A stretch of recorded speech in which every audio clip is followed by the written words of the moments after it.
Welcome everybody back to the Some Ordinary Podcast. I'm the main host. You are, in fact, the main and host. This is our guest Destiny, or wherever. I'm not sure where he would be on the thing. Hey, what's up? Wow. Okay. I don't do the intros very much, Destiny. Apparently neither does Destiny. We all just switch it off back and forth. It's just one of the things that we do.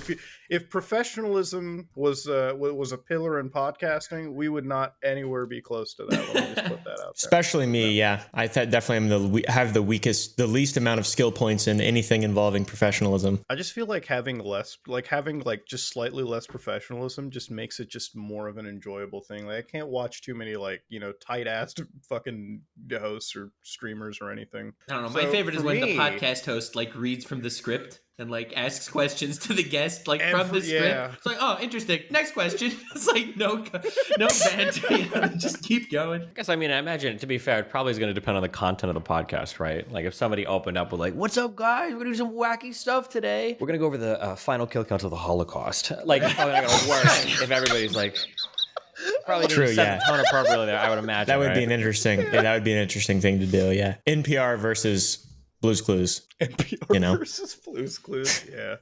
So, being one of the top political streamers on the platform, it's crazy how before we started this, he was like, "What is the language guidelines on the podcast?" We're like, "You can't say fucking shit," and then a minute in, he's like, "Anyways, Holocaust." Well, I'm not saying any bad words. When I said Holocaust, I'm talking about the new Fortnite map in Minecraft. Okay. I have to imagine how much fucking Neo level monetization dodging do you have to do on YouTube in order to keep the platform up and going, right? Honestly, not much. I think I think my YouTube editor just religiously censors swear words, make sure that those don't show up. But then for some reason, I've done okay so far. So that's always what I wondered about political streamers on YouTube, because ever since because I know the other day that I was reading that YouTube just got rid of 7,000 channels that were covering the Russia-Ukraine crisis. Just delete it off the fucking grid. So above that's a very conservative number. They were just wiping channels, and I'm sure were they Russian bots? Say the word conservative on this podcast. Well, I don't know if they were bot channels. I have to imagine what they probably were just reposting Facebook shit, and then it was the channel pops up, uploads a video, and then YouTube's algorithm is delete. It wasn't no, I don't think any of those channels were actual creators who had a channel for years, and then they just uploaded one weird take on the Russia-Ukraine situation, and YouTube nuked them. I'm sure out of 7,000 channels that may be the case, but I'm sure a grand majority of them were bots that they were trying to remove. But it's still kind of insane, right? The algorithm picks up on one thing and just wipes you and your existence off the board, which is something that's happened from time to time on both YouTube, Twitch, or really any platform that you go on to. It's hard. I think a lot of people. I was gonna say a lot of people were looking at I guess, not to be too contentious, because everybody considers different things misinformation, but there were some pretty clear trends of misinformation that were being posted across several platforms, and everybody's getting mad about it. So I think some of the social media companies, Facebook, YouTube, Twitch, were pretty aggressively banning certain claims. Yeah. Well, for me, it's how on board a lot of these organizations, not on board, but how unified they are when it comes to their discussion of misinformation and what gets removed completely off of all the platforms. I think the last time it was ever serious is when Alex Jones got removed, and obviously Alex Jones was going to get removed. That guy was a fucking nut job, but it was at the point where within a 48-hour span, Apple removes him, Facebook gets rid of him, Twitter removes him, YouTube removes him. It was all a unified fucking op, right? It was the US federal enforcement agencies that jump down and clamp on one guy all at the same time. That's what it felt like. Yeah, it absolutely does. I think it is. It feels kind of bad, but I'm not an Alex Jones fan at all. But the coordination, the internet's changed so much the past 20 years. I guess for my personally, I think that if you violate the TOS on a platform, I think you should get banned from that platform. But the multi-platform bans are really weird. And anytime there's a lot of hot news around a certain person, they'll get axed from everything. I guess I've had this happen to me a little bit. Where I remember when my Twitch account got banned, my Discord server got unpartnered at the same time, and I'm I've never broken any. Weren't you banned on TOS. Twitter also? Yeah, but that didn't come in a big wave. I've never been somebody that's so much hated by so many people that I had the huge cascading wave effects. But there have been times when was it, I want to say like, was it like Stefan Molyneux and a couple other people, I think, got a huge wave where they got like axed off of like 3 or 4 different platforms at the same time. And it's a little bit spooky, but. Well, I know Leafy. Well, but I mean, didn't that happen to Leafy? He got banned on a bunch of platforms at the same time. he got removed. Well, he pushed the buttons a little bit excessively in a different way. Absolutely. When it comes, he just said the N-word a lot. Yeah. Okay. On Twitter. Fair enough. But no, it's like, well, I mean, he didn't have like political takes or like anything like that. Really, his I feel like Twitch ban was because he bullied Pokimane on YouTube. Right? Like that's what. Oh, that's true. What I remember Destiny's that. talking about. I think it's like if YouTube banned me for saying simp on Twitch. You know, it would be like equivalent. I think when it comes to like Twitch banning, like, so when you got banned on like the whole Twitch, which is wild to me because like Destiny was like a Twitch main staple, like, you know, that's where I knew Destiny from like way before. So when you got banned, and I forget what exactly the ban was for. I think it had to do with like, was it like the Kyle Rittenhouse thing back in the day, right? Like where you just... Oh, I got departnered because of that, not banned, but... Okay. Yeah, but that was Bro, like... you know Destiny's a real streamer because he's eating during the podcast. I'm just saying. No, he's not a real streamer because we had Hassan who ate on the podcast, and then he also like, you know, does the disappearing trick on the... like disappears out. He walked away a couple times. Yeah. Okay, well, if you're gonna call me out for it, I'm just gonna finish. Yeah, dude, enjoy. What are you eating? What is that? What is that? 1 half cup of oatmeal, cup of milk, and a scoop of whey protein. No, casein protein. Fuck yeah. I thought he was gonna say moon pie and RC cola. This is very disappointing. You're speaking my language. God damn it. Do you guys kind of miss Alex Jones though? Me? Yes, I mean, I miss his like absurdity. Yeah, I don't miss him. Yeah, I mean that's what I mean. Obviously, like, when he gets into like weird shit, like, hey, that shooting was a fucking government op. Well, of course, yeah. I just pretend like that stuff doesn't exist. Yeah, I don't like thinking about that ruined, stuff. Like satire and irony on the internet, or maybe satire like never worked. Maybe historically you just could never do satire, and everybody just fooled themselves into thinking about it. Like every single comedian that has done like huge skits has come out and been like, man, you know what? I regret this because people can't engage responsibly with it. You like, if I think of like certain like racist or sexist jokes, the reason why these are funny for me is usually because they're ridiculous, because they're horrible, right? Mm-hmm. Certain racist, certain sexist, certain homophobic jokes, like, man, that's really funny because you shouldn't say that. It's so stupid. But the problem is when you make these jokes enough, eventually you have people that are laughing at them just because they're like, oh, I actually think that's like genuinely funny. Like if you make a joke about like, you know, black people or women, you know, like, oh, like women aren't people. Mm-hmm. Like that's a funny joke because obviously women are people. And but it's you think that's a funny thing joke? to say that. Okay, dude. Yeah, of course. Okay, dude. but then eventually like all these communities get full of more and more people that are like, oh yeah, like women are shitty. True, actually, yes, they are. Repeal the 19th, and it's like, wait, what? It's like when it's like 4chan like 5-6 years ago, well 10 years ago, I'm gonna go even beyond that. 4chan used to be like before we had like Poll, which was, you know, for most people who don't know, that's like containment board for like the really fucked up shit. If you go onto Poll, it's the same kind of shit, right? Like people jump in and like attack any race, like they'll make the most absurd shit imaginable, right? Like, you know, you'll talk about trans, you know, gender people, right? Like on like a normal mainstream platform, and Poll goes, you know, fucking insane. But, you know, people make jokes like that. It's obviously like an incredibly absurd joke. But Destiny's right. Like it went from like 1 or 2 people who were like, you know, this guy, honey, my racist beliefs are being reaffirmed by these guys on 4chan. Right. And it went from 1 or 2 people who like actually believe that shit. And then it started to get, you know, more. Right. And that's more, what's scary about sarcasm. Yeah. You either attract someone that gets you're funny or someone that actually agrees with you. And it's like, oh God. Yeah. Yeah.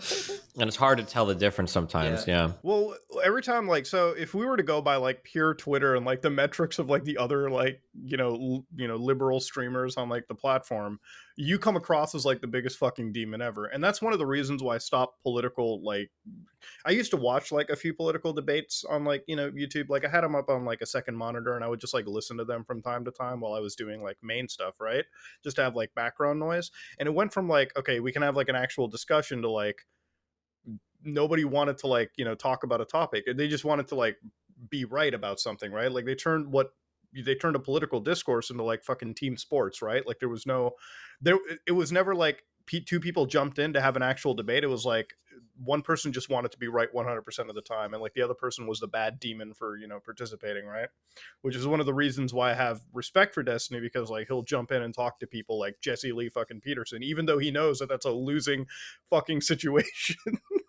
Right, like to engage with certain people, but it's like, hey, you know, like try to get that discourse going versus creating an echo chamber that most Twitch debates are nowadays, right? Like you watch like a 15-person debate panel and it's like, all right, these people just literally have their own, it's like the same exact person 15 times over having a discussion about something that just, goes nowhere. Yeah, it's not even like the demonization of other people happens as a result of another thing, which is I think a lot of people don't spend time around a lot of different types of people, so it's very easy to demonize other people because you fundamentally just don't understand where they're coming from.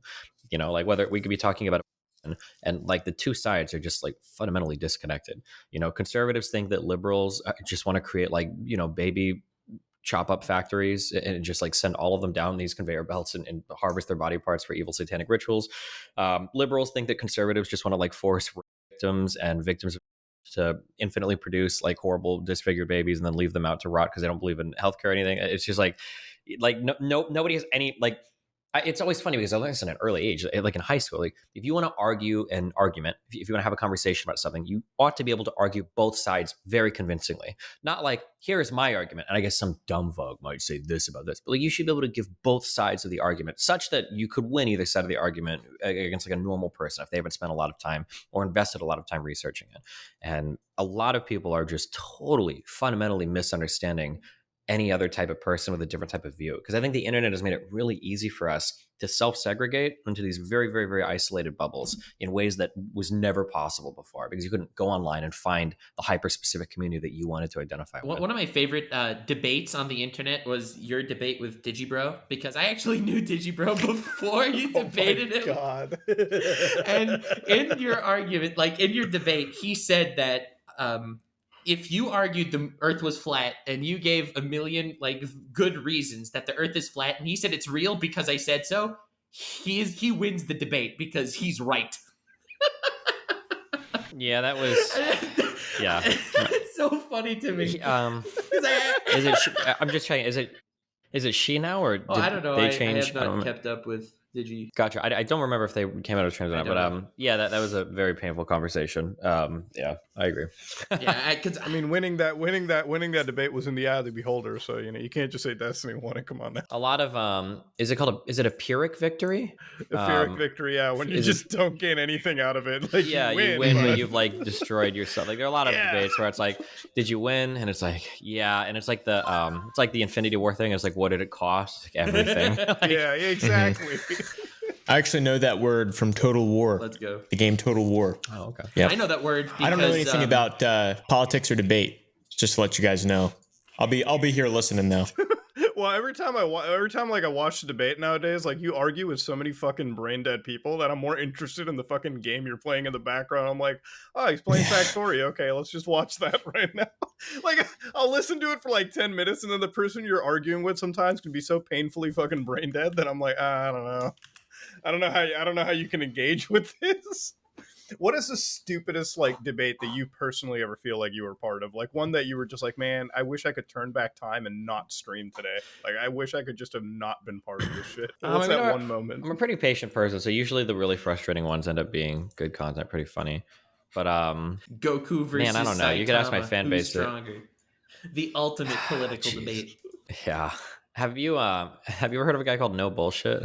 No. Oh my god, dude! Please go. So please introduce No Bullshit. Oh, I know about him. I don't think I can. I don't know if it's possible to. That's like asking me like, what is it like to peak on LSD? Like, if you haven't done it, if you haven't been there, I don't know how I can convey into words what that experience is like. I guess the best way to like introduce no bullshit, like without bullshitting in any ways, he's like one of those like outrage channels on the internet. So there's a big community obviously for outrage merchants, I think, like to just come out, like Dark Viper termed that whole like the outrage merchant, but basically it's like people who are like, they constantly have to find something to be mad about, right? And it starts off like, let's talk about this Marvel show, right? Like this fucking TV show. Like, oh my god, there's this black person in like this, superhero movie. Look at all these woke politics being like dropped in. So they'll introduce like terminology like that. That's where like a lot of these no bullshit type. I looked at this channel and like it's just the quartering. There you go. Well, hold on. No, it's not the quartering because I think this guy makes videos about people besides Brie Oh, Larson, okay, but fair close, enough, yeah. fair enough. He also uploads like once a year, Yeah, but then He you used know to it's be gonna not- be a he used real to be not day. 12 really- times a Then day. it's gonna be a Yeah, real he used to be used to really upload a active, but I'm looking at his YouTube metrics, and apparently just over the past like Short year, he women just only stopped. want to date tall men. Is that? Do we have any tall kings in this podcast? I think most of us are reasonably like okay, and It How dep- tall are you, Nux? I'm 5'10". I'm 6'3". I'm 5'8". Jeez. Sorry. At least I'm not Yeah, the but shortest see, Wow, this- there it you is. Hold don't on. have an Oh, I got my incel next part. video. Okay. Jesus. I Yo, love how yo. you fucking knew that, Caleb, and you had to introduce that. Yo, Short King, you got this, bro. Don't worry, Short King. No, but here's the thing, like the fucking, but that is true. Like there was like a while, like I want to say like 2 months ago, where I like went down that incel rabbit hole because I wanted to see like the incel community, right? And I'm so glad I never touched that community with like a 10-foot fucking pole because it's rabid, like it's just it's filled with some of the.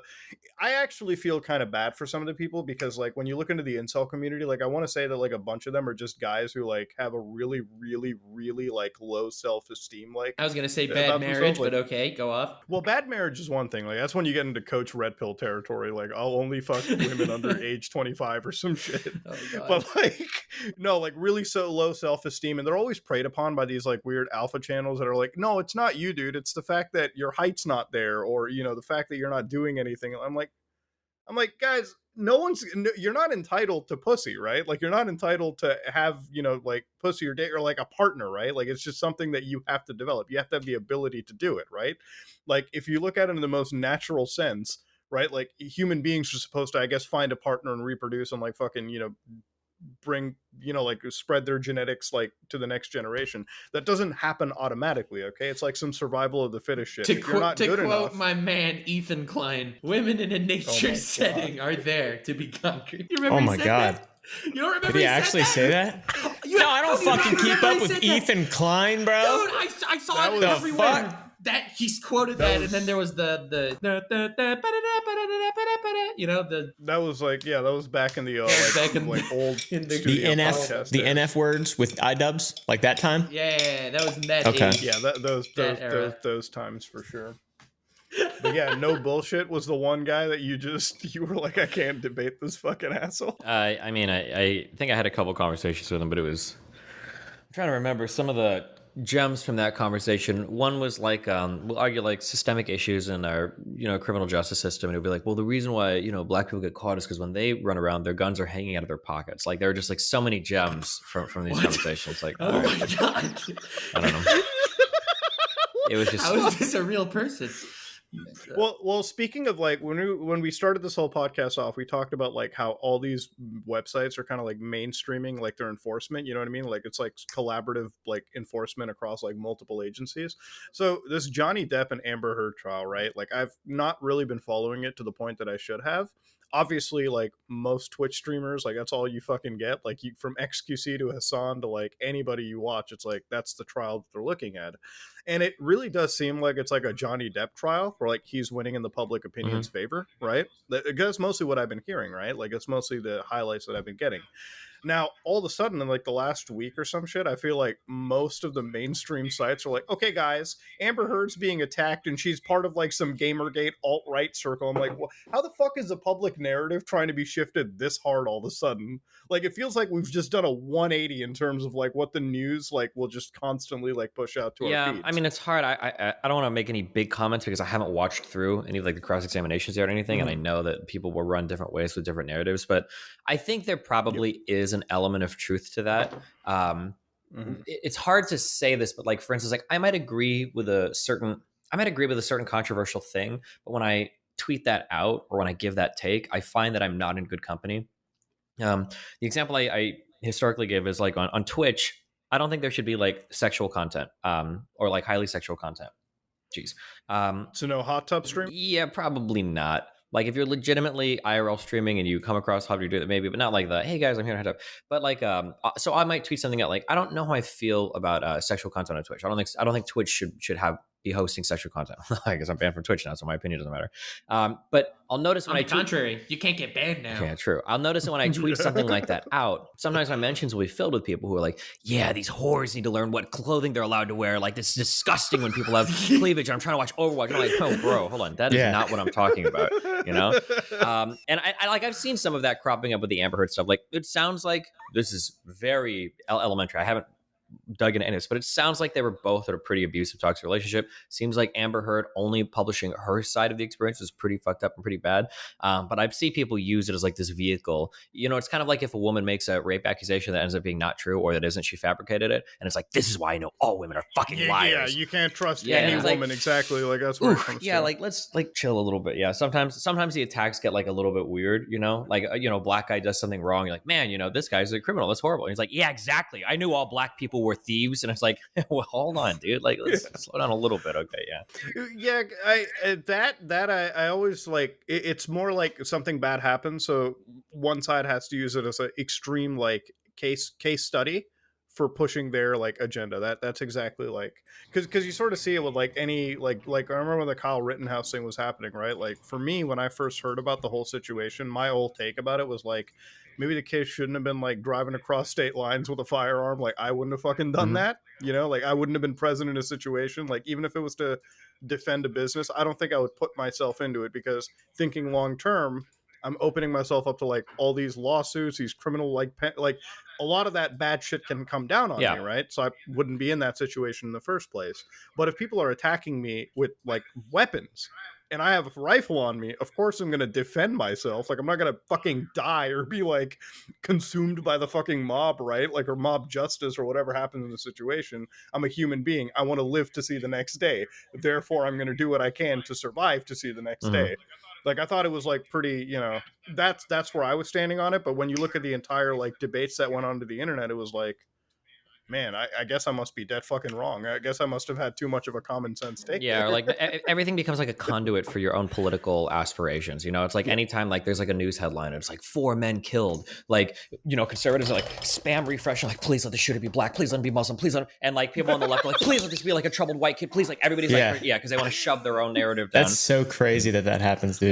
Yeah, that's what we had with like the most recent like Buffalo situation that kicked in. Like that's people were F5ing credits like use immediately when that happened. Like for me, I was like, oh, this is fucking tragic shit, right? Like because like a normal human being. Like we're like, oh, this is just a fucking tragedy, right? Like this it reminded me of like what happened in New Zealand because like it was all streamed and like the video footage is out there. I'm like, this is raw, you know? And then immediately when you open up Twitter, it's not like people are sitting there like just in shock. Yeah, it's insane. It's like, hey guys, my 4-year-old was watching this on the news and she said, Daddy, why don't you introduce gun control laws? I'm like, what the fuck? Your 4-year-old just saw this as the first thing they asked? Like, I don't know if you saw that tweet, but it was like, I did. It was some kids are so wise, I've learned. Yeah. I was fucking pulling shit out of my ass and putting it on doorknobs when I was a kid. True. Well, I know even as a kid, back when I was a kid, like 9/11 when it happened, right? Like all the parents, all the parents back in the day. I'm sorry. Go. Wait, what guy? There was this. Was it Gary V or something? It's like my 4-year-old made this NFT. Oh, dude, kids are not that fucking smart. It's not physically possible. They're dumb, dude. I'll get political about how dumb kids are. Other than that, I'm pretty apolitical. Even as a kid, like when 9/11 happened, like I know most parents like just turned the TV off because they're like, we don't really want to go through the explanations yet of like what the fuck just happened. So it's like all of a sudden when this happens now, your kid's just watching fucking Fox News or like CNN right there on that moment. Little guys dressed like Tucker Carlson from 2014, his little fucking bow tie, just ready to start spitting facts. Cheers. Dude, I swear Fox News is like the wildest, like I swear to God, there's like probably the most intelligent fucking media company out there. I remember like when the anti-work shit happened, they were so ready to capitalize on that subreddit when that mod showed up. Like when that fucking dude came up with that Jesse like Waters interview, I'm like, there's no way this guy can win. You mean the dog walker?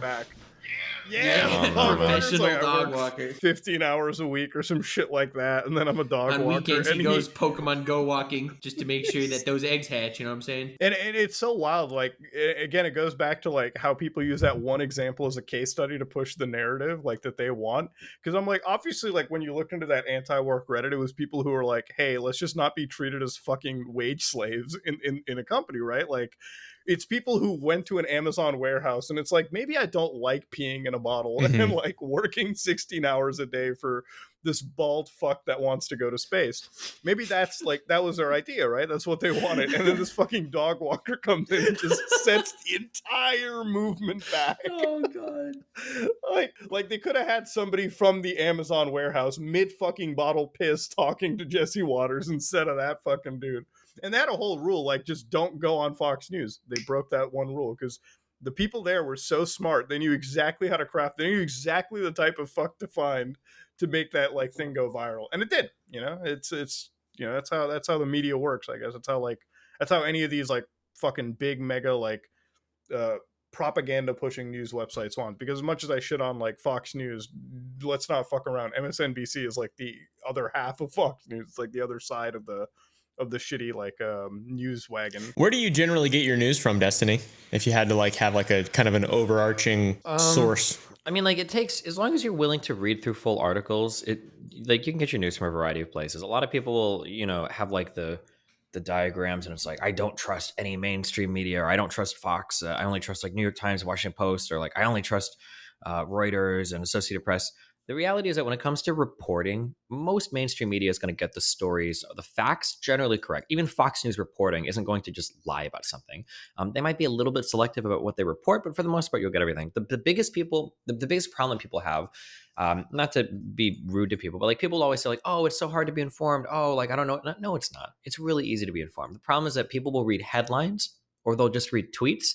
And then that's the extent that they're willing to put in for work to actually like figure out what's going on with an issue. If you just want to take a moment to take like 3 or 4 or 5 minutes, a lot of articles that are written now are like 2 to 3 minute reads. Like they're like 4 paragraphs, where like each paragraph is like 2 sentences. If you just like take the time to fully read an article, you're going to be decently well informed. More than 99% of people on the internet. That's not an exaggeration. Most people have no idea. With a lot of the debates that I get into, people on the left or right are usually just like, okay, well, hold on, let me read through this article fully. This article doesn't even say what you think it says. You have no idea what you're even talking about. That happens like the vast majority of the time because people just like read a tweet. You know, and then when you actually like that feels like the Tim Pool thing. Like, have you ever seen like highlights where like Tim Pool will like read an article about something, and like in the middle of the video he'll like get to that point in the article that contradicts him. Like, anyways, guys, let's go on to something else. Dude, I've literally seen Cornering do that. I've literally the Timcast. Yeah, the Timcast. A lot of those sites will do it. That's a good name for a podcast.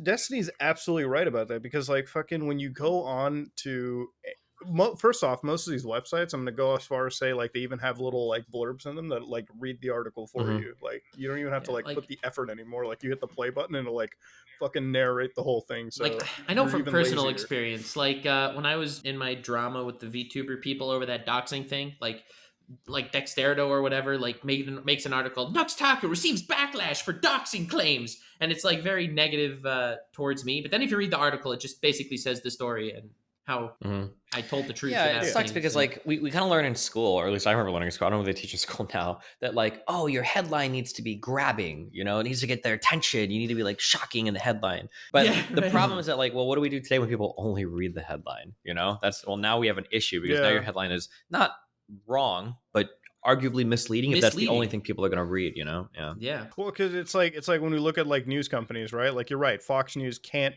you know, state something incredibly like fake, right? Like they can't just post fake news, right? Like in the sense that their reporting has to be accurate. But when it comes to the headlines, yeah, you can make that as embellished as you want. Well, true, because you can also phrase anything as a question. Like I see a lot of articles, it's like, you know, does Fox News rape babies?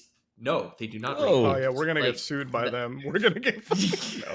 He said it. The fucking PNG just said it, bro. The NFT said it, not us. It's not represented. No, what I mean is you can put any question in the title of the article you want, and then you could just say no, but, and then you go on your little tangent. Like, I don't know. That's like the Alex Jones thing almost, right? Like where he'll just fucking, well, I can't prove that the government doesn't control the weather, but anyways, think about it, right? It's the biggest country in the world. You think they don't have the ability? Yeah. Like, come on now. I think also we have to be careful, and I know that this is impossible now. People have a really hard time separating entertainment from the reporting. So like there's going to be a lot of people, maybe not, I don't know what kind of audience here, but there will be people who hear me say something like Fox News reporting generally does okay. And they're going to be like, what about this clip from Tucker Carlson? What about when Sean Hannity said this? It's like, these guys don't do reporting. Those are pundits, right? I think a lot of people, they're there for entertainment. yeah, you've got like these hour block shows where those are guys that give you like digested news and their take on things. And that's a lot different than the reporting thing as well. Like I've gotten into so many arguments where, I'll be like, okay, do you really think that like, maybe arguing with a conservative, do you think the New York Times election was published like just wrong information related to this? And they're like, yeah, like these guys lie and they say that like white people are evil. And it's like, there's no way that the New York Times has reported that white people are evil. And I'm like, well, check out this. And then they start linking op-eds. And I was like, okay, I think that you can be critical of the op-ed. That's fine. But we have to be able to like, just because somebody says something you don't like in an op-ed doesn't mean that the reporting is going to be factually incorrect. Like these are two fundamentally different things. But yeah, I guess I kind of blame media companies for not separating them out better. But well, I mean, it's in their detriment to not separate them out better because, like, it's to separate them out better would be in their detriment because at the end of the day, for a media company, the more clicks that they can garner, the better it is. And also, you got to pander to your audience. Like, well, I saw the other day like Bill Maher or whatever the hell. Like, I've never heard about him at all, but like Bill Maher, yeah. But I don't know how to pronounce his last name right. Bill Maher, right? That's how you do it. Yeah, Bill Maher. Just say it however you want. Yeah. Anyway, so like the other day, like I never heard about this guy for like years, right? Like fucking, it was whatever he wanted. But then like a day ago on Twitter, he made this like one take about like fucking transgender kids are suddenly being more like suddenly, guys, believe it or not, transgender kids are more like they're coming out in California in droves, but not in fucking Alabama for some reason. Like, obviously we understand. Like, I'm like, hey, maybe it's because, there's a religious upbringing that sort of suppresses that versus, another state where it's sort of been died down over a generation or two. Maybe that's a reason. But, like, he made that take and, like, fucking hundreds of thousands of, like, Twitter likes are out there, like, media relevancy once again. And it's just, I don't know. It really brings me to the point where it's, I don't know. It's like, you're right. It goes back to the whole pundit thing. Like people just make like a fucking claim. It's like pushing one side. Like you can be critical of somebody. It's I don't know. It's a crapshoot.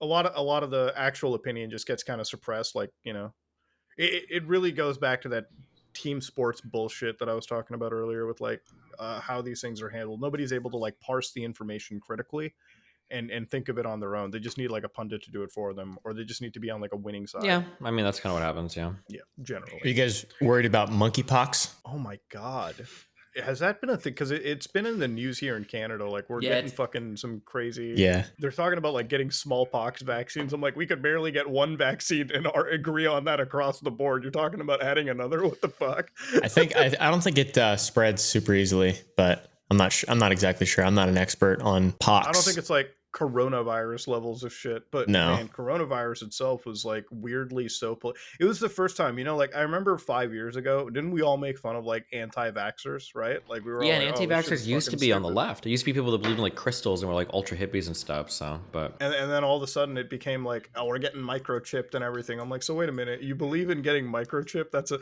like really expensive microchips that, by the way, don't exist. That's like a theoretical thing at the moment, the way that you're perceiving it. Like a lot of these people in these conspiracy camps, and also we have like chip shortages. So you think we're really going to be injecting every human being with like tracking chips all of a sudden? Why is there a chip shortage though? Yeah, I think because they're all being injected into people. That's the question you're asking. It feels like that Trump like brought out like, I don't think he caused it, but he revealed like a deep brain rot in the country on the right and the left. I think there's like the Trump derangement syndrome is real, but people on the left and right end up falling victim to it. Like every single issue today, there's two huge problems. One is that everything is so political, and two is that everybody's expected to know or have stances on like political things. Like it feels like in today's society, like people want to walk up to anybody and be like, what do you think about Leah Thomas?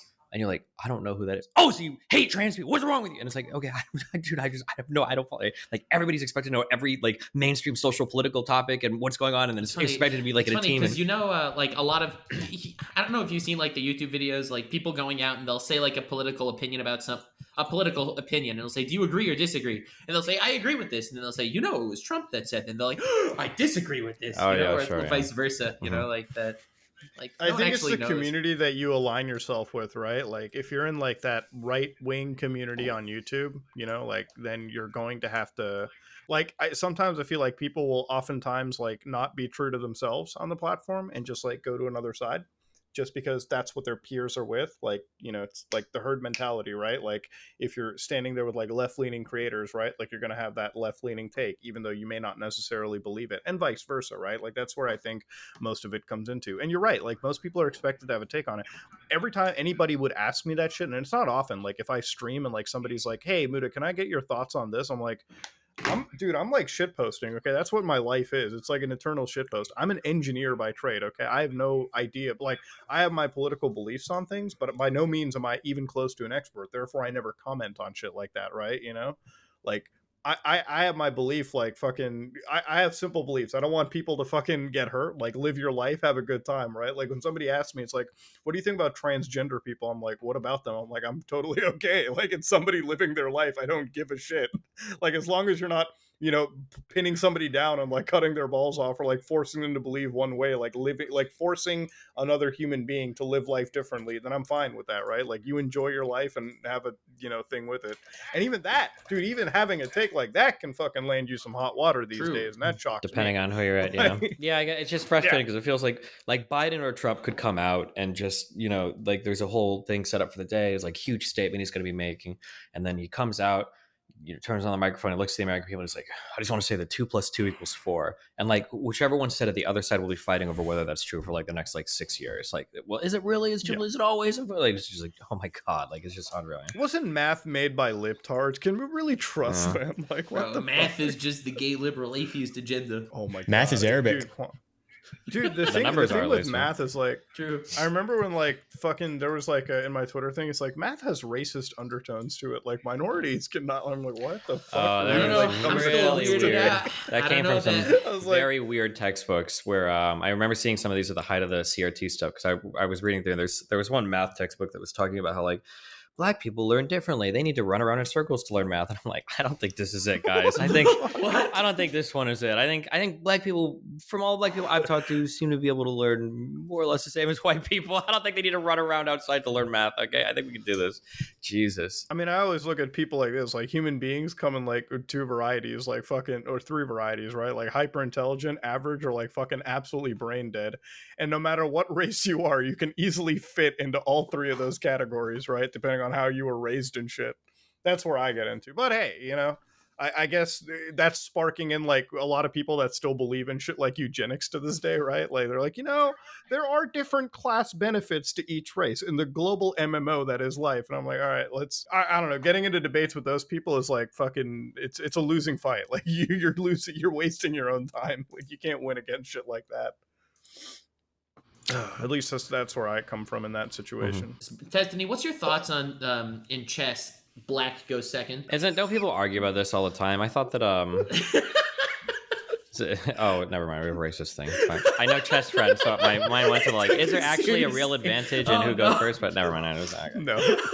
Yes, there is actually. Going first is advantageous in chess. Yeah, I thought, by the way. isn't this still like, I think that the numbers, I think, say that that's correct. But don't people still have theoretical arguments over whether it has to be that way or something? No, actually, in like very professional chess matches, like between grandmasters, the black player usually hopes to get a draw. Oh, okay. Interesting. Okay.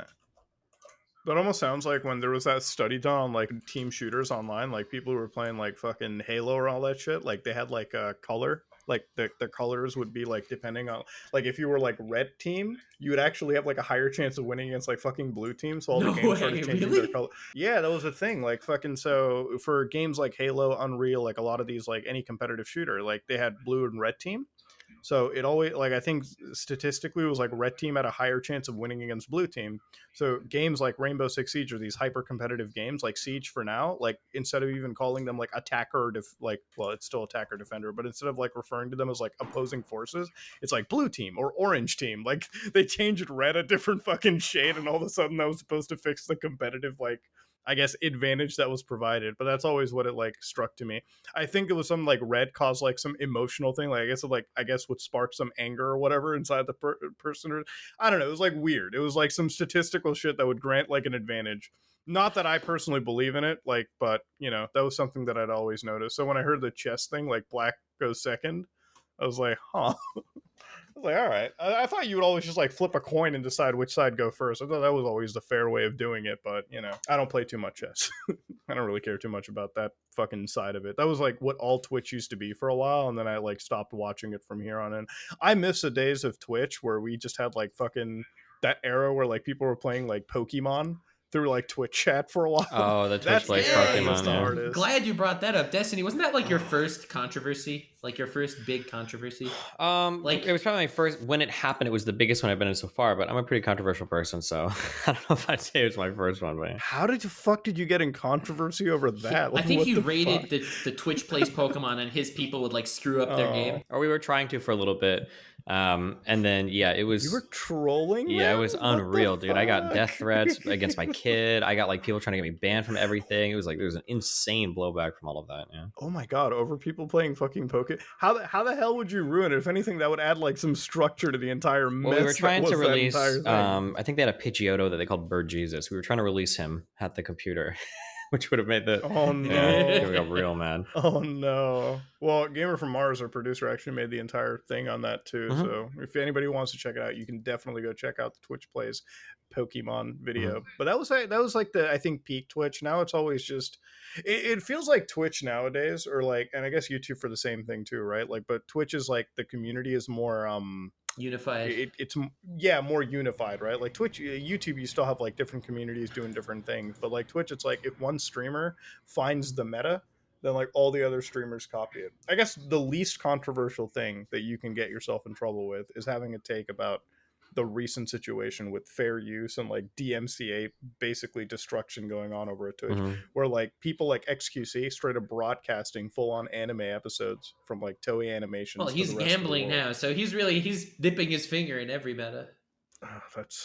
That's not even. Well, what did you think about that, Destiny? Like, as somebody that like streams, how did you feel about the fact that your peers suddenly like started to stream entire TV shows? I mean, it's with no fear. I'm just a of loser. I'm an copyright. idiot, dude. I remember like 3 years ago, I was like, I'm gonna not do this at all because I know that the hammer's gonna come down hard on these guys eventually, and then I'm gonna be positioned to like take over when like 20 streamers get banned above me. But yeah, how stupid am I? Yeah, I don't know. You probably should just do it. Like, you know, watch TV shows, get tens of thousands of viewers, make money off of other people's shit.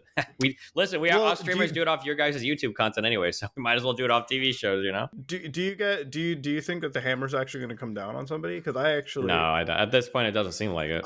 I feel like there like these things happen obviously over like a course of time. I feel like there's got to be there's two routes that I see, right? Like with the numbers that like XQC was getting on one of those anime ones, like Hunter x Hunter, I think it was like 6 figures in like viewership, right? So 6 figures like live viewership, assuming that's all like organic and live, would put him into like broadcaster territory, right? Like serious fineage would be issued to him, right? Because at that point, it's like you're not just streaming like a piece of, you know, like copyright content to like 20 people, you're streaming it to like more than what a TV station would kind of get in terms of live viewership. And that like you could either get really sued for that, or the smart way would be is like if Twitch worked with a lot of these TV movie companies and it's like, hey, can we use some of your older catalog to like, hey, have as like watch party stuff? Like when the Master Chef shit was happening, I'm like, a real like smart play would have been like to get the licenses for like season 1, 2, 3 when they're not airing them or doing anything with them, watch them with your community, and then all of a sudden like Fox like starts a fucking advertising campaign for the newest season to watch MasterChef, therefore increasing their viewership with like a newer like demographic on a much more like up-to-date method of transmission. That would have been the smarter way to do it. But then you got all these streamers who are like, let's just fucking go to like Japan animation companies, like Japanese companies, and just destroy like our channel's like legal right to exist by literally fighting with the absolute Goliath of like the DMC, like the people that would abuse the DMC the hardest. That's who they were fucking going up against. And it always baffled me. And I was like, how did Twitch let it go on for as long as it did? Like any other platform like YouTube will just remove you from an algorithmic sense, right? Like it's not even like a moderator comes in. It's like, oh, we saw you stream a frame, your stream is down. Like on Twitch, there's a lot of people who do like YouTube watch nights, right? And the reason it's so successful versus any other live streaming platform, and Destiny, I know you've experienced this as well. Like when you stream a YouTube clip from a news agency, anything, your stream goes down for a brief period of time. You don't get kicked off, but your stream is like paused. Because if you stream anything content ID wise, they like remove you for a little bit, and then like you stop in real streaming time. that. It's really Yeah, scary. yeah, and then you're allowed to come back. Whereas on Twitch, it's like, oh fuck, you're streaming Avengers. I mean, shit. And like, even the moderators are kind of jumping and watching it off your end, and it's like, unless they get like the actual like, unless the legal team like sends them something right then and there, they don't give a fuck about stopping it, and they don't care, and they never will care. Mhm. But that's just generally the vibe that I get out of like the live streaming culture now.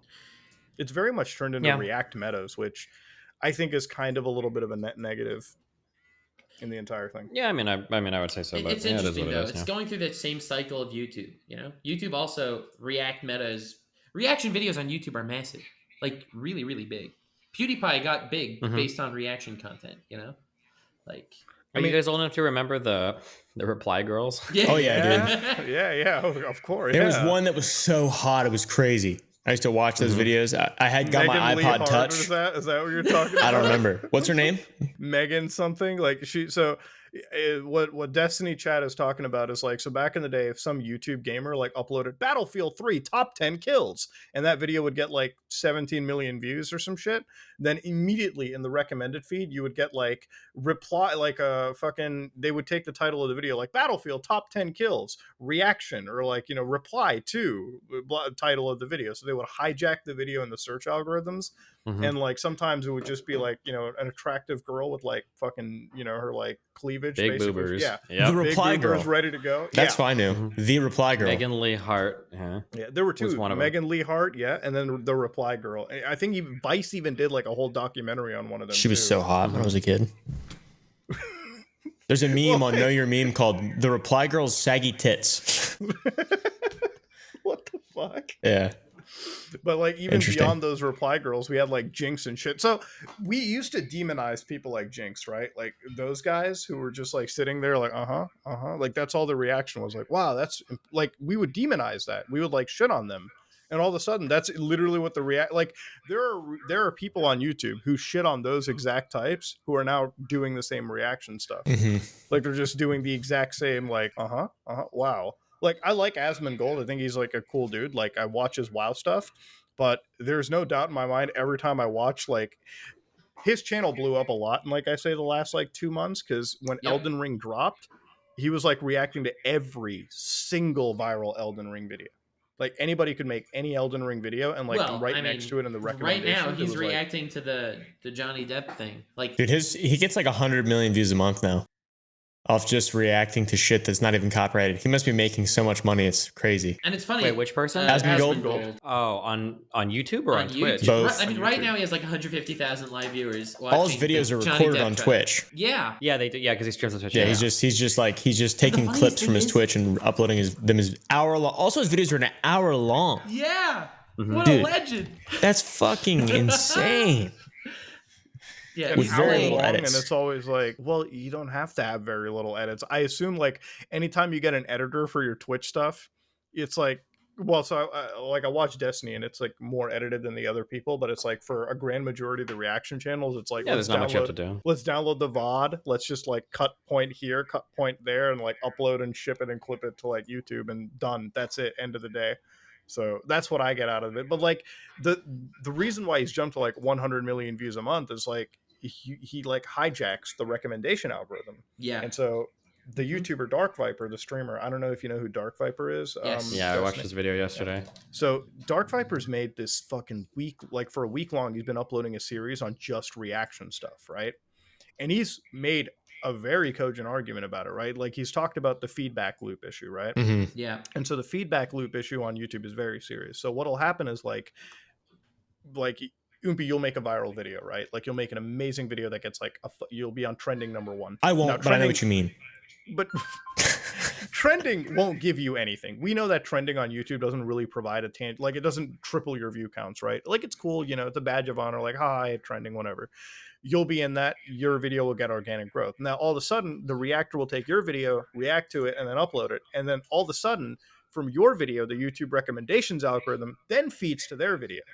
Now, because then they're watching that person, it never feeds back to you because it just feeds to their like second reaction, their reactions, and they just completely dominate that person's feed for like the next for like ever, really, because that's all YouTube thinks they want to watch. Like YouTube thinks, oh, you're watching, you know, this reactor on YouTube, right? Like that's all you want. But in reality, like people are watching it because it's the reaction to that video, and also it is that video in of itself, right? They basically hijacked your video and created like an exact, I would say, like a market substitute. And it's there's funny no way to because jump back. I would prefer to, like, let's say the Johnny Depp Amber Heard trial. Muda, I like you. I like your content. I would rather watch you reacting to it than watching it itself. You know? It's like I'm watching it with a homie. Yeah, it's like a community experience. I'm like, with chat Asmongold just uploaded 48 minutes ago a 50-minute long video from the stream he's currently streaming. That they are so fast that they're uploading videos midstream of the stream itself. Like he's still reacting to this. That's fucking awesome, and dude. they're just chunks are on YouTube of literally what just happened live. So it's not hard to get it right. Like I assume the way that Twitch does it, and I don't stream there as a primary platform, but like you can have editors that'll like take your VOD midstream and just like clip it and upload it to a channel, right? Like in a lot of ways, it's for me. Like I remember when I was streaming heavily on YouTube, there was a channel that gained like 100,000 subscribers or something, and it was just uploading clips of me. Some of those video like VODs would get like up to 1 million views. So that's crazy for a fucking stream thing. Now, I remember Nux was like, Muda, do you own that channel? I'm like, no, I don't own that fucking channel whatsoever. I never talked to the guy. Like, I really thought but you did. The thing about it is, like, even if I'm not making money off that channel, the actual money that I make is that channel now serves as another beacon for me to be recommended to a viewer, right? So if they watch that, like, stream archive, there's a good chance they'll probably go back to my channel and watch my content if they enjoyed that, right? So it's like, that's why you have, like, I know Hassan has like 3 channels on like YouTube, right? Like as soon as he uploads something, it's like the fucking best of Hassan Abi, like he has like 3 or 4 different channels. Like Charlie, I remember like Moist Critical, like there was a period where like I would just get his videos in my recommended, and now it's like instead of his videos, I'm getting like Moist Critical like fucking live clip uploads, right? Like his VOD channel is showing up instead of him. I feel like that's the part that I would get really triggered at. Like I can understand YouTubers hating streamers because like streaming is the lowest effort content and you can get so much money out of it. It's like the exact opposite of any prepared stuff, right? Like you turn on the camera, you sit there, and then you make ungodly amounts of money compared to people that might spend like weeks or even months on like some 3-minute animated thing that like are trying to get maybe 100,000 views on a video, please, so that I could get, you know, or like a video essayist, right? That spends like 2 months of their fucking that can life spend working a lot on of research. yeah. The if you live stream and you rip that content, I can see people being like, oh, okay, that's kind of irritating, but you know, whatever, streamer. But when they live stream themselves reacting to something and then they upload that into YouTube, and it almost works as a perfect substitution. Now I could totally see like somebody that worked on the original thing be like, okay, hold on. Like if you want to live stream this shit, you know, fuck you, whatever. But now you're going to put it back on my platform, and now your video is going to start to get used instead of my shit. Like what the fuck? Like that seems to be like really messed up. And there are some people whose like reactions, it serves as a 1-to-1 substitute because they're like, they don't really say much. They never pause. It's like, oh shit, like why the fuck would I watch this guy's shit when I could go watch like with chat and everybody on this other dude's channel? It's like, oof, yeah. I've had like a similar experience. Like, so we did Save the Kids, and we did like the crypto investigations end of last year, which was a big thing that happened on our channel. Like me and CoffeeZilla worked on it. We're working on a few more now, and these things take months to do, right? Like we're talking, the research itself takes months to do. Actually, the easiest part of the entire video is making the video, right? Like shooting it and then editing it. That's the easiest aspect of it. So you spend months doing that, right? And I remember when like we did Save the Kids and it came out on my channel and his channel, it did spectacularly well, right? Like we got over 1 million, 2 million, like sometimes like even beyond that in terms of viewership. And immediately when it happened, right, like live stream fails picked that up for some reason. Like they took that and like posted, it was like top post, at least my video was. And I was like, I don't understand why it hit LSF, but cool, whatever. Like when your shit spreads on Twitter or Reddit, it's always a net benefit to you, right? Because they're always linked back to your content. And then immediately when I did that, like fucking, okay, so then like a few streamers hit it up. Like Hassan was doing it, Miskif was doing it, and a few other streamers like were starting to watch it. I think like an Asmongold stream, I saw my face a few times. So I'm like, okay, all right. So now the streamers are doing it. And then that's an upload from them onto like their channel. Now I didn't get too mad. like I didn't get mad at all. Like I was like kind of like, okay, the whole video has been re-uploaded in its entirety. Sure. Cool. I wouldn't. I mean, like, we're pretty big though. Like, we like, or Yeah. you guys are bigger than even I am on YouTube. But like, I'm big enough that like, if somebody sells shit, is like, whatever, fuck you. Yeah. But if you're like a 50,000 sub YouTube channel, and all of a sudden That's your when video it is getting changes. collectively millions of views across these other guys, like, okay, cool, wow, like you made 100K this month from the YouTube channel, and 10K that came from my video, and I'm a guy that makes like $1,000 a month off YouTube. Like that starts to feel pretty shitty, I would imagine. It's like for me, it's Jesus. like if my video wasn't the highest viewed and the Mhm. other copies were more viewed than my video, then it would piss Yeah. me off. But since Yep. I was like leading the margin by like a good like exponential amount, I was like, it doesn't like it's not affecting me. But you're right. Yeah. Like if somebody makes a kick-ass video on a video game and they get like 300,000 views, which for them is like a fucking lot. That's like, viral for them. And then like, the reactor comes in, it's like 1.3 million views. Yeah, I'd be fucking aggravated. I'd be like, what? Mhm. Like, Yeah, and it used to be the case because streamers will always make these arguments like, well, it's good exposure. That was totally true. Like, I think like 4-ish years ago, because most of these streamers didn't really have YouTube channels. And it's like, there isn't. Dark Viper gets a lot wrong in his video. Mostly I agree with it generally, but there's one big thing that he doesn't understand. And he's like, there's like a limited pool of viewers. That's not true, actually. There are like vastly different pools of viewers in different areas that you can draw from in different ways. And one thing that used to be kind of cool is when streamers would react to tons of videos on their Twitch channels, a lot of these guys didn't have YouTube channels at all. So if you wanted to watch more from that guy, or if you wanted to watch video again, you'd kind of have to like go to YouTube and find it, which worked. There were a lot of early videos that I did with, like you mentioned, like Jesse Lee Peterson, where like every large streamer watched this video. And I was like, oh, cool. And I think maybe it has over 1 million views on my channel. It's like, oh, that's awesome. Cool. Because they all watched it. People went and found it. And like, oh, it came here from Soda Papa Stream. But now that Twitch streamers have figured out how easy it is to hire somebody to game like the YouTube system, well, now that React shit is a lot different. It's gone from being something that genuinely could support another channel or expose another channel to something that's like cannibalizing the fuck out of the viewership on the channel. yeah, instead of directing them to like, hey, go check out Oompaville's channel because they'll still say that out of niceties, but then they've also found the right, like the really nasty, like unethical way is like just make your own channel and re-upload his shit and just call it a reaction. I mean, what's he gonna do? DMCA you and kill himself on the algorithm? Like, what's wrong? Like we had the Act Man on here a couple of weeks ago, and why subscribe to the Act Man if you could subscribe to Asmongold and get all of his videos a day later? Exactly. Yeah. With chat and all the fun experience and everything. And it's like, you're like, fuck, how are you supposed to compete? Not good. And it's like, it's one thing, like if you're somebody that makes recorded dedicated content like that, it's very difficult for you to jump into something like live streaming, right? Like for me, my thing is as a daily uploader. So my rule is like I upload things daily, things that I want to talk about, things that may not take as much effort. But then like I'll have like a few sponsored videos like every month that take more time to film. Like they're more like video essays, like more like deeper dives into things that would take a longer time to do.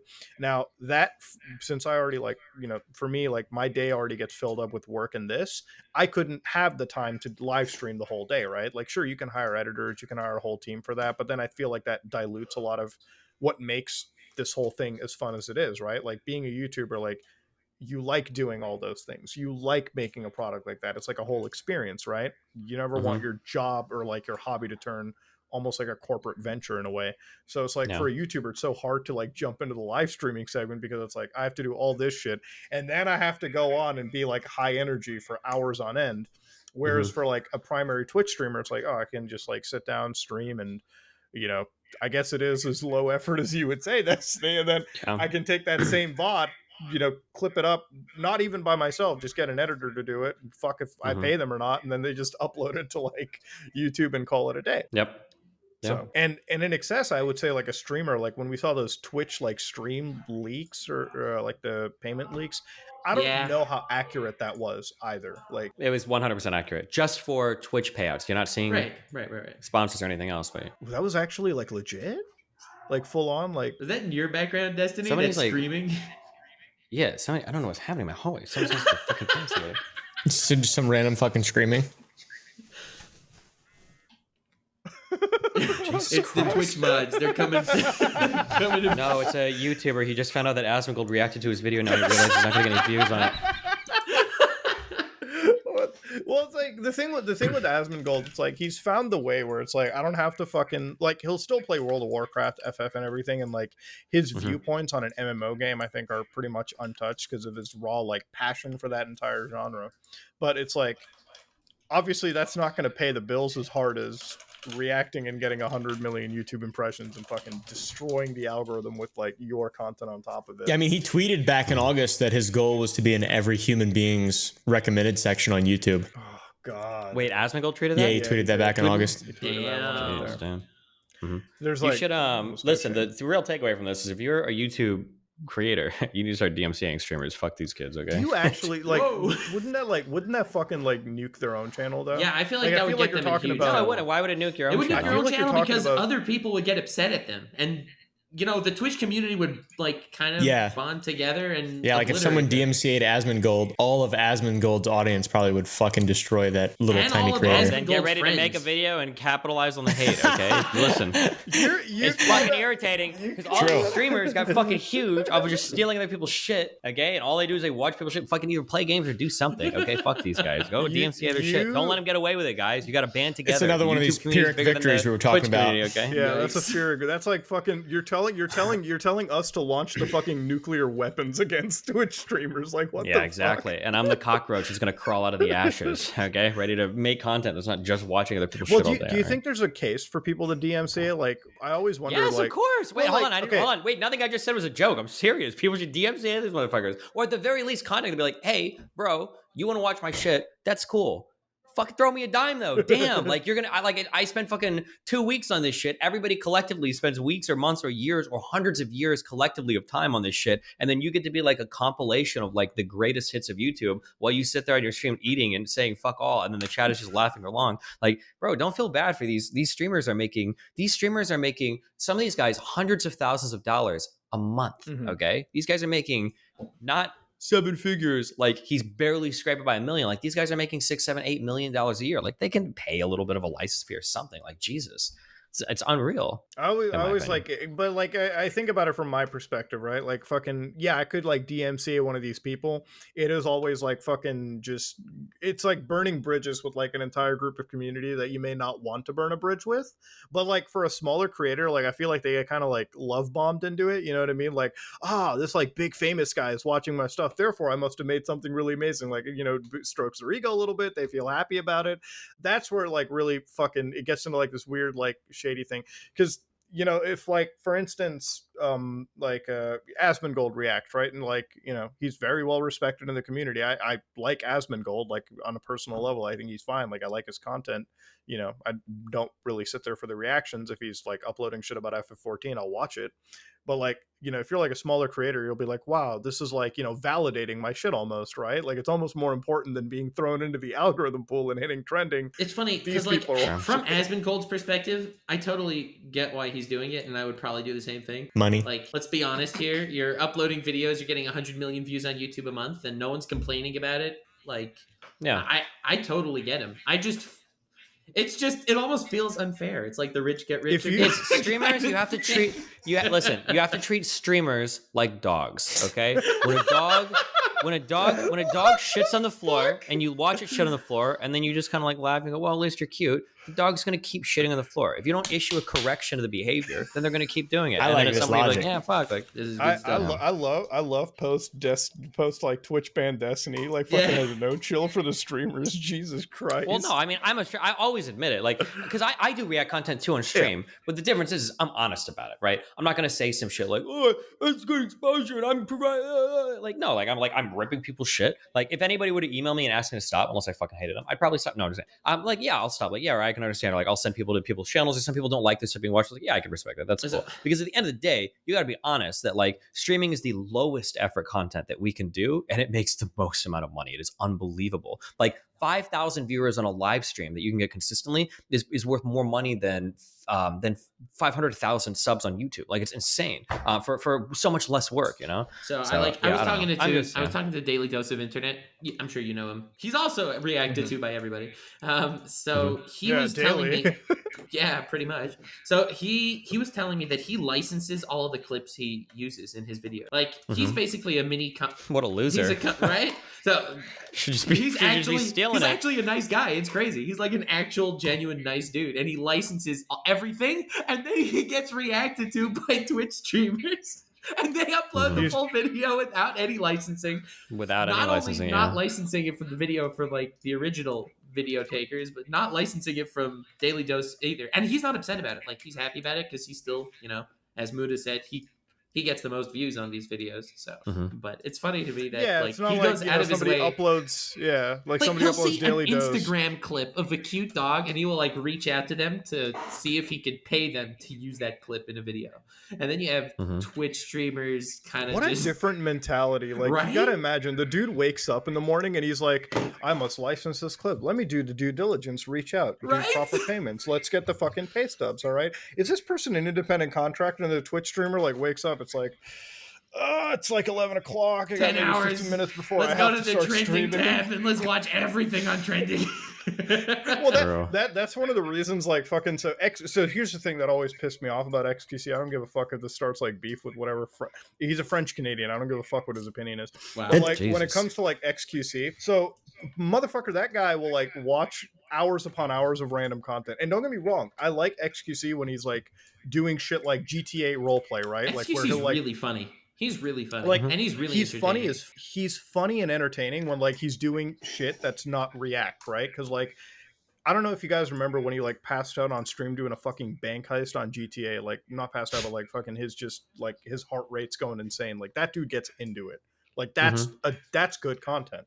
But then I remember one time where like he'll like watch it. He was like reacting to a video I made about like Valorant's anti-cheat when I was like looking into like the actual problem with having like fucking rootkit level anti-cheats on anybody's computer. Yeah, like right? some of the old Valve shit, everything. Yeah, is insane. Yeah, like, oh yeah, we're just like in your RAM looking at everything. Yeah, it's like interesting. Okay, like we have this like really deep rooted like kernel level driver that's loading in like even before your operating system, and it's by the way, did you know this company's invested into by the People's Republic of China? Like, okay, cool. I don't want to get like super conspiratorial, but I'm like, hey, they're that deep rooted in.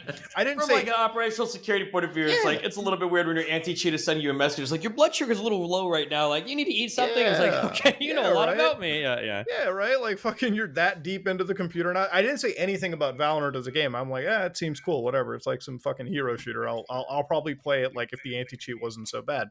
I made that one video, and XQC, like he'll watch like the entire VOD is he clicks on my video and he's like, okay, Dad, I'm gonna set it to like 4x speed. He like 4 times the speed on it, right? And he like watches the video, keeps stopping it, doesn't actually refute a point, just like, this guy jealous because he didn't get Shigeki. I'm like, all right, like, chill out there. XQC, like, what the didn't watch it. He just like demonized the whole video. I'm like, that's the reaction that pisses me off. It's like, I don't give a fuck if you like re-upload my content to yours. It'll happen, okay? Like, it's a Pyrrhic victory if I try to fight you. At least watch the video. Like, not only are you doing the lowest level of effort producing the content, you click the video and you can't even have the decency to watch the video. Like, what the fuck? Just because it hit your trending tab and you clicked on it because your chat asked, then you can't even watch it. It's not even like it was a long video. It was 9 minutes long. He didn't have the attention span for 9 fucking minutes. 4 minutes on the speed he was watching to even put in the fucking due diligence. That's the one thing that always got with me with XQC. I'm like, he's the one guy that has always proven to me, like, you can be as dumb as rocks. You can actually be like stupider than anything, and you'll still be successful. Like, there is a Bro, just don't sue the Olympics, please. Please don't sue the Olympics, bro. have you ever heard of the Gelman amnesia effect? no, what's that? Wait, have you really? No, I've never heard of that. This is a bit. You're amnesiaing us right now. It's like this concept that like you open a newspaper basically, and you're like, oh, wow, that's really interesting. You turn the page. Wow, that's really cool. Interesting. Then you turn the page and it's a topic that you know a lot about. And you're like, oh my God, everything in here is just so wrong. This is I can't believe they would publish such garbage. And then you turn the page, you're like, oh, wow, this is really interesting, right? It's funny that for a lot of people, they'll have an experience with like a streamer or YouTube. This happens with people that watch me even, like, where you're like, oh man, like, I agree with Destiny and everything. He's like the smartest dude in the world. He knows so much stuff. And then I'll start talking about something that's like, wait, hold on, I'm a mechanical engineer. You just said what? Wait, do you know anything about what you're talking about? And then like, yeah, and sometimes it'll change people's views of streamers and YouTubers a little bit. It's like, well, when he started talking about shit that I knew a lot about, I realized that his knowledge is actually way more limited than I thought. And then some people will just choose to ignore it and like, oh, never mind, he's cool otherwise. As long as he's not talking about my shit, he knows exactly what he's talking Do you about. know who the perfect? Do you know who the perfect person for that is? Who? Elon Musk. Oh man! Oh no! Elon. Okay, Elon is a hard one. Elon is a hard one because he contends he has the two worst types of people on the internet are Elon fanboys and Elon haters. Okay, these are the two most religiously, militantly horrible people of groups of people on the internet. Yeah. I view Elon Musk in a very simple light. I think he seems to be like a pretty decent businessman. Seems like he was at one point, I think, like an okayish engineer, or like at least knows how to talk to them, and then that's it. But yeah, sometimes it feels like Elon thinks that he can start making these like very deep, very profound statements across all sorts of technologies and all sorts of industries. It's like, okay, dude, like, chill out. Okay. Tesla and rockets are cool, but I don't know how much you know about like fucking machine learning and AI. Like, do you really need to be giving a speech on this right now? Like, yeah. Yeah, I think he was talking about like Tesla full self-driving is going to finally be done like at the end of the fucking year and everyone's going to be jumping into it or some shit. Like I was reading. Well, the thing that ruined the whole like Elon thing for me, like the whole reason where I was like, it's kind of like weird when he started doing that tunnel project underneath like Vegas. He's like, the boring let's company? just make these tunnels. And then I looked at the tunnels. I'm like, first off, there's like no emergency exits in case a fire starts.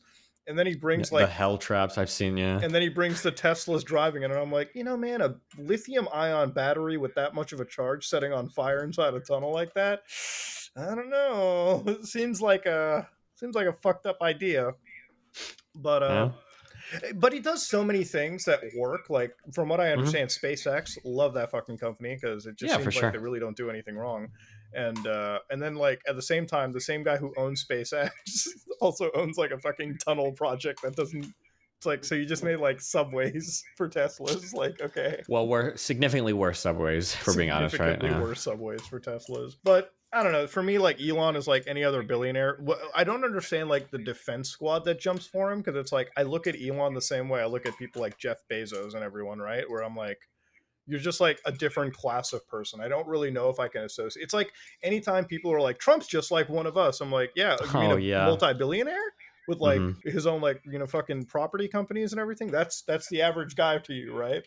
I'm like, what world do you fucking live in where that's the average Andy?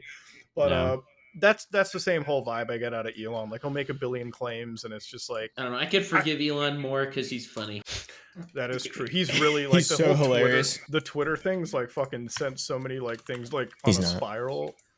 I don't know if he's even going to be able to purchase Twitter like for 44 billion. Yeah, I don't think that's. Well, now it's starting to seem like he was never going to, he's but that can't be a possible. Like, because it seems like there's got to be, because he owned a decent amount of shares prior to his supposed acquisition, right? That's got to be illegal. And I think the SEC is looking into that. You can't just like, you can't drive a company's value up that much. They're like, I'm not going to buy actually, but I am going to make a fuck ton of money off the news that I like fomented or whatever. Like, it's a little insane. He's been doing that for years, though. And it's the one thing with the SEC, and the thing that I always get jaded about, and this, like, we'll go back to that Save the Kid stuff.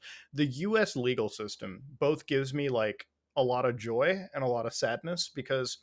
So for crypto, right? Like one of the things that pisses me off is when we were covering like a lot of those gambling scams, right? Like all those gambling sites and everything, and just crypto pump and dumps that all these influencers are doing. Like fucking Tana Mongeau. Damn, I need to do one of these, dude. There's so much money to be made from you guys. I'm talking to you, the audience, you morons. You can fucking steal so much money from you guys. Well, it's interesting because there was so much shit on them. Like there was a period of time where that's all anybody was doing, and there was like no. that period of time is right now still. Yeah. But yeah, go ahead. Well, that's like the federal government wasn't looking into it, but now there's like more and more crypto task force that are made by the FBI, the IRS, the SEC, the IRS especially, and FinCEN, where it's like if you're getting into it now, like now they're starting to like do a whole like they're starting to like look into all the micro influencers that were doing it, because it used to be like, John McAfee was doing something, but John McAfee versus influencer is very different because John McAfee's like a fucking billionaire and shit, right? Like this is like a big guy, like, at the top, versus fucking LA influencer scumbag that's like very much low end. Like Jake Paul, for all of our like, circle he's not as big as like a multi-billionaire doing an ICO scheme. Yeah. But once you've taken down enough of those billionaires, then you can refocus your assets down to like the smaller people and start working there. So obviously now if you're an influencer doing it, you're under the fucking crosshairs. And I can only imagine like the people that were really pushing it a year ago are going to face like super serious like jail time, because it is like straight up like full on manipulation. Like it's going to land you hardcore into that white collar crime area. So it's going to be fun seeing it now. It's going to be interesting seeing how like a lot of those streamers like XQC, train wrecks, who for instance were doing that gambling, right, like the offshore gambling with like Stake and various other websites, how they're going to get away with it. Like I know for train wrecks and even for XQC, like the way that they were handling it was that they were doing it in Canada, or they were like they were like playing from countries where it was still a gray market area. But for any influencer that was like doing it in the United States via VPN and funneling that to like US players, that's what's going to be interesting, seeing them get busted down the road when like those hammers start getting clamped down. Because if it's one thing I've ever learned about the US government, they do not give a shit about enforcing the law until when you talk to a federal agent and you tell them how much money is being taken out of the United States financial system. Like if you can tell them Uncle Sam lost how much money to like a criminal, then they fucking give a shit. Like they don't have any moral authority to stop bad guys. They don't give a fuck about that. Like this is the same country that'll create bad guys all the time. But if they find out that their money is like going en masse to the bad guys without like their control on it, that's when it's over. That's when like, they'll actually bring the fucking claws out. And that's like the only thing that gives me like somewhat of a joy. The United States can give a lot of shit about enforcing legality. Like they can do, they have the tools to do the right things, but it's literally only money that'll get them to do the right thing. And sometimes like you can use that to your advantage, right? Like for me, I don't like seeing people get scammed on the internet, period. I don't like people like the thing that I've always hated about like any of these crypto things when it came from influencers, like it was always hyper rich influencers, like rich guys that were trying to find a way to like just siphon money out of their fan bases. And anytime that I would criticize them, like the influencer that I would criticize, like, are you just jealous? Like, I'm like, there's no jealousy there. Like, we're all well off. Like, we all have our assets in place. You're just a greedy fuck that wants to like bite like the people that are supporting you or the people that put you to where you're at. That's the really shady thing. That's like ethically so fucked. Like it's not about it's just ethics wise, you're an actual immoral fucking monster. And it's like, I don't know. I can't believe you guys didn't believe that I knew what the gentleman effect was. No, I knew what you knew because every time. I like Michael Crichton a lot, and I believe that's he has like a quote where he explained it in like the late 90s or something like that. But I forget. My dad also loves Michael Crichton. You have like the wildest background, man. I swear to God. You like tell us you're like homeschooled, and then you're actually like the smartest of all of us. Dude, I went to a private homeschool. I finished when I was 15 years old. I'm not an idiot. I almost said the R word. Absolutely not.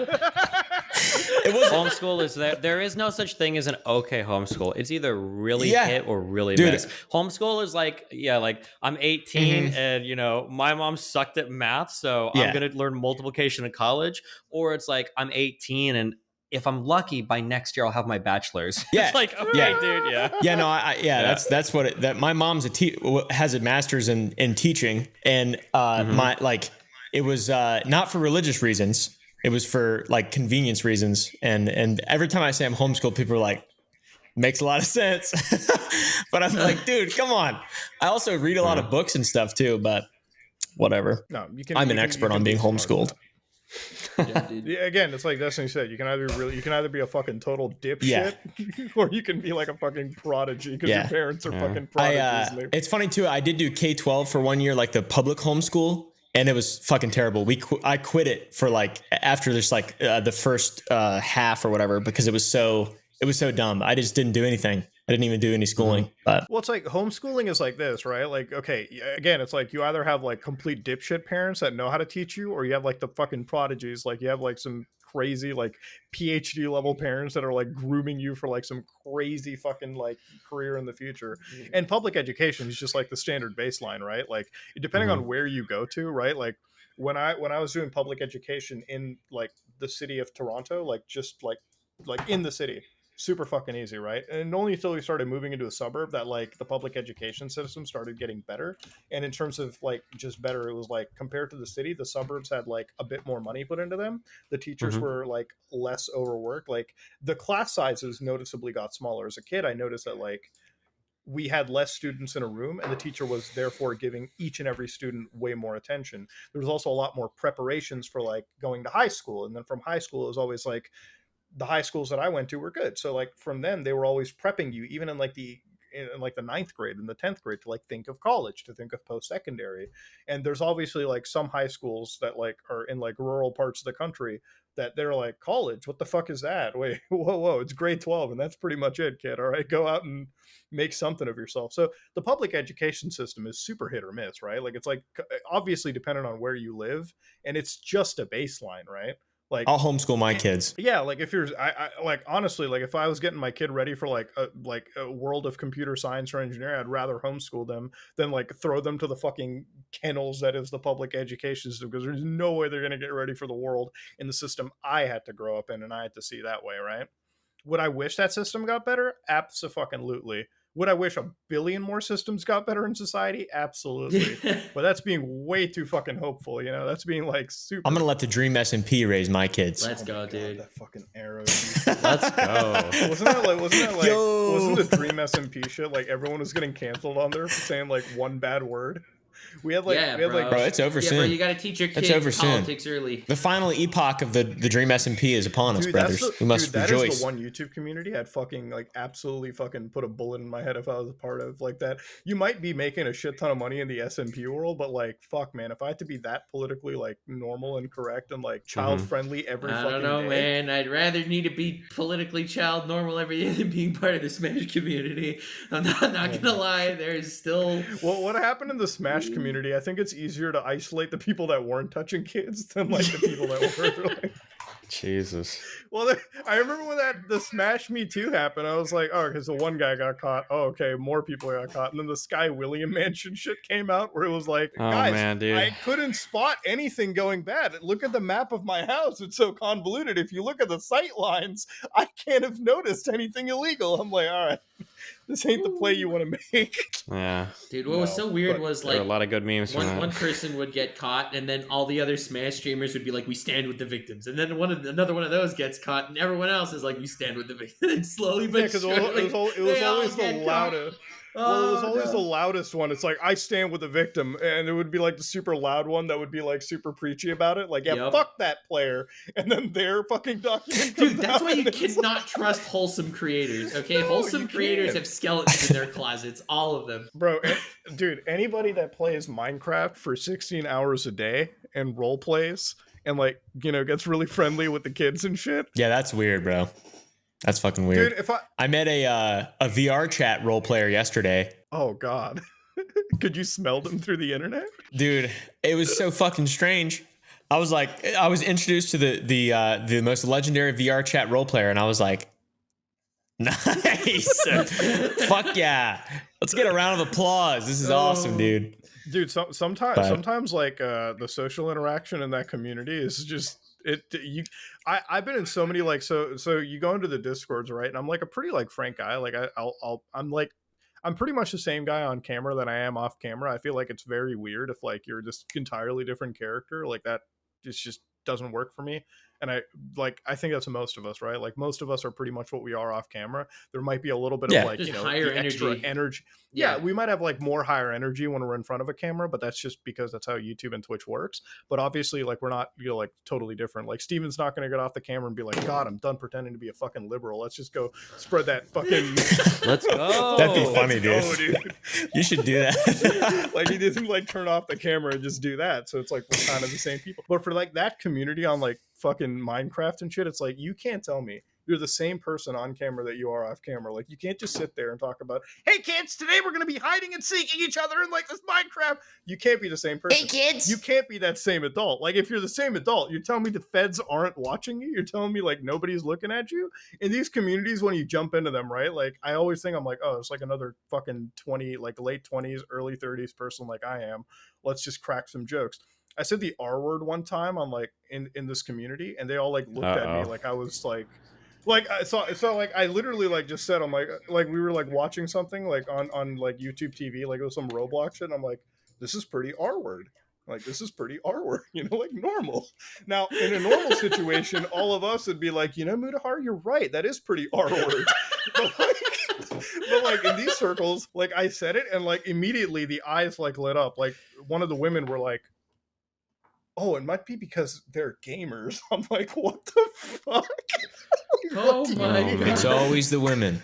Yeah, It's always the women. no, but even like the guys, You're who were, really like, maintaining fucking... your reputation here, Opie. You're doing a good job. Yeah, you're really It's a bringing joke. that text into the podcast. It's a joke. Simply a joke. Simply a joke. I'm pretty sure women can vote here. I think. For now. For now. For now. For You guys now. ever notice? I'm That was not cryptic. saying I'm a misogynist, but have you ever noticed how the country went to shit as soon as they were Hey, allowed to vote? oh. Uh-oh. No. See, but like that's another thing though. People can take that 30 like a fucking 10-second clip, put it on LSF, and destroy your entire career with it. The real too. question is, That's could also women, taken could the women entire in fun. Texas that are pregnant count as 2 votes, though, is the question. Well, I don't think that you can't vote when you're negative years old or 1 year old, so probably not. No.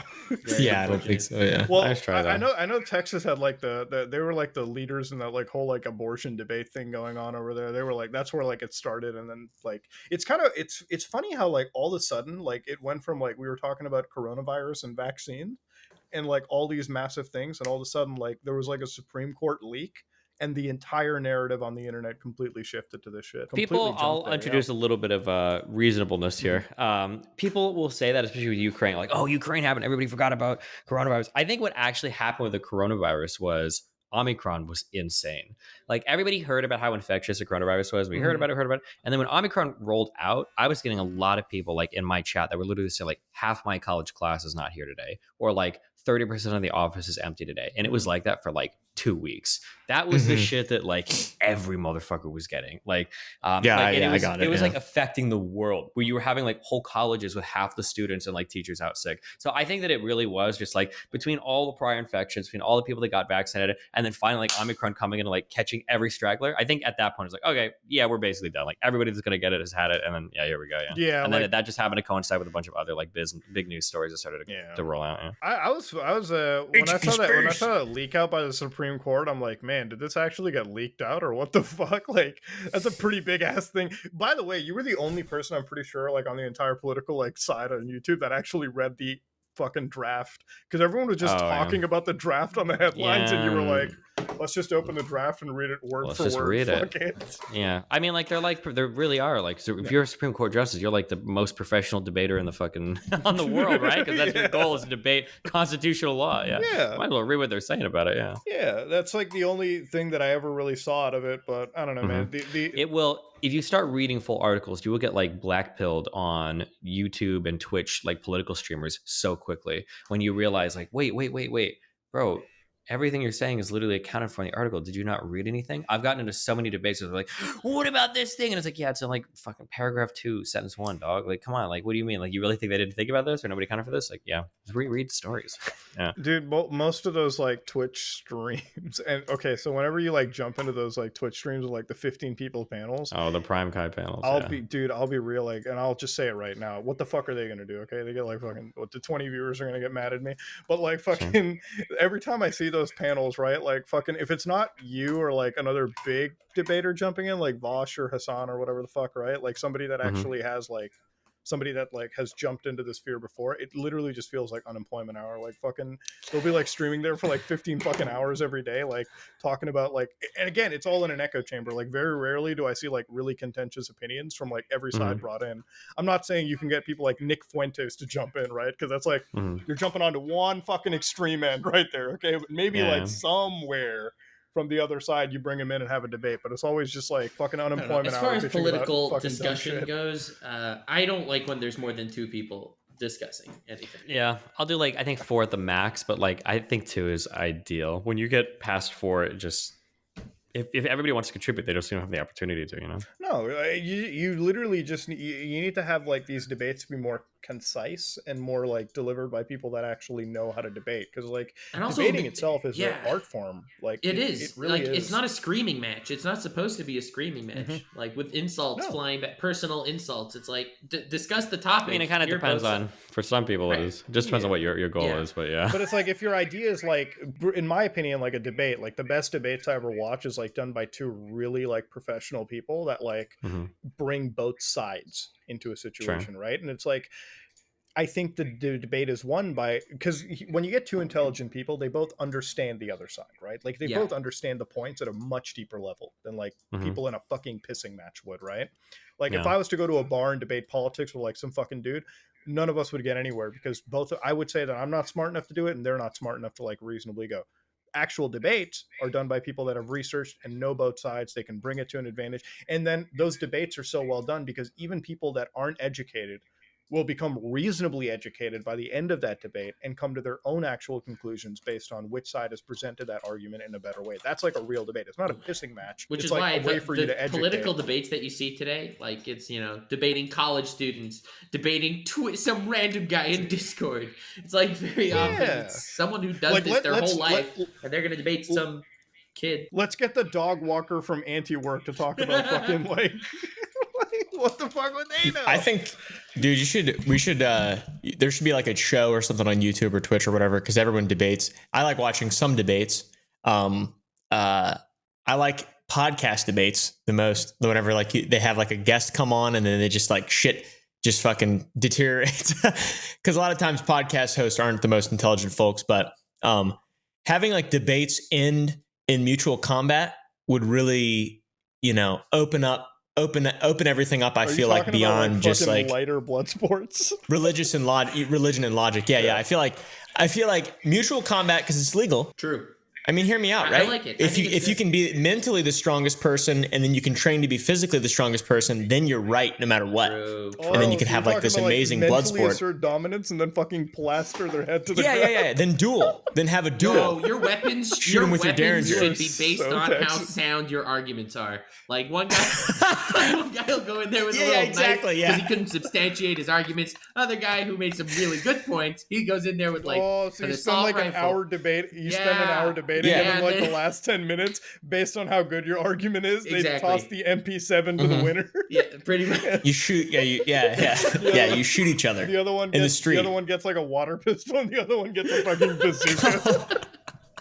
That would actually trigger like people to actually research the debates rather than sit on their ass. Yeah, I feel like that would kind of solve the whole like religious versus logic thing. Oh. I feel like I've actually learned a fair bit just talking and actually having like a non-shit post episode. Like just I don't know.